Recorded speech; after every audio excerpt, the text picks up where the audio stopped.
పెద్దపల్లి జిల్లా రామగుండం ఎన్టీపీసీ పరిధిలో పీకే రామయ్య కాలనీలో పోలీసులు కార్డన్ సెర్చ్ నిర్వహించారు. ఈ సందర్భంగా కాలనీలోని ప్రతి ఇళ్లకు తనిఖీలు చేశారు.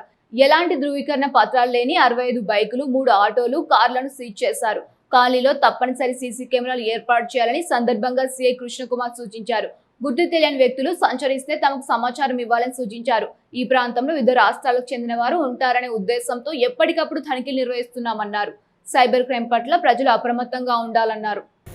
మా సిబ్బందితో గోదావరిఖని 2 టౌన్ ఇన్స్పెక్టర్ గారు మరియు ఎస్ఐ ఎన్టీపీసీ, ఎస్ఐ 2 ఎన్టీపీసీ మరియు మా సిబ్బందితో కలిసి కార్డన్ సర్చ్ నిర్వహించడం జరిగింది. ఈ కార్డన్ సర్చ్లో ఒక 65 మోటార్ వెహికల్స్, 3 ఆటోస్, ఒక కార్ని సీజ్ చేయడం జరిగింది.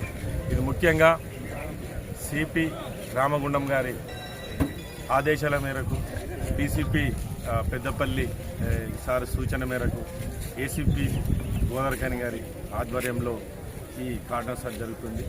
ఈ కార్డన్ సర్చ్ అన్నది ప్రజల దగ్గరికి వెళ్ళి వాళ్ళ యొక్క సమస్యలు తెలుసుకోవడంతో పాటు చుట్టుపక్కల ఉన్నటువంటి, అంటే వీళ్ళు వివిధ ప్రాంతాల నుంచి వచ్చి నివసిస్తుంటారు, సో వాళ్ళ గురించి తెలుసుకోవడం కోసమనే ఈ కార్డన్ సర్చ్ డిజైన్ చేయడం జరిగింది. ఇందులో ఏదైతే ఇప్పుడు ఈ అర్బనైజేషన్ అయినప్పటి నుండి కూడా ఒక ఇంట్లో ఇంకొక పక్కింట్లో ఏం జరుగుతుందో తెలియని పరిస్థితులలో మేము కార్డన్ సెర్చ్ చేయడం ద్వారా ఎవరైనా అనుమానితులు కానీ ఏదైనా విషయాలు, అంటే వీళ్ళ వాడలో ఉన్నటువంటి ఏమైనా తెలియని విషయాలు ఎవరి దగ్గర ఉన్నట్టయితే వాళ్ళకు చెప్పుకోలేకునే విషయాలు ఉంటాయి కొన్ని మన ప్రజలు. అలాంటప్పుడు మేము వాళ్ళ దగ్గరికి వెళ్ళినట్టయితే వాళ్ళు ఇండివిజువల్గా ఇల్లు ఇంటింటి చెక్ చేయడం జరుగుతుంది. ఆ ఇంటింటి చెక్ చేయడం ద్వారా వాళ్ళ సమస్య మనకు తెలియజేస్తారు. ఇలాంటి పక్కింట్లో గొడవ జరగడం కానీ నిన్న వాళ్ళ విషయాలు చెప్పడం ద్వారా మేము దగ్గర ఎవరికి ఇది సీక్రెట్గా ఉంటుంది, సీక్రెసీగా ఉండడం ద్వారా మేము ఎలాంటి చర్యలు తీసుకోవచ్చు అన్నది మా సీనియర్ అధికారులని అడ్వైజ్ తీసుకొని మేము చేయడం జరుగుతుంది.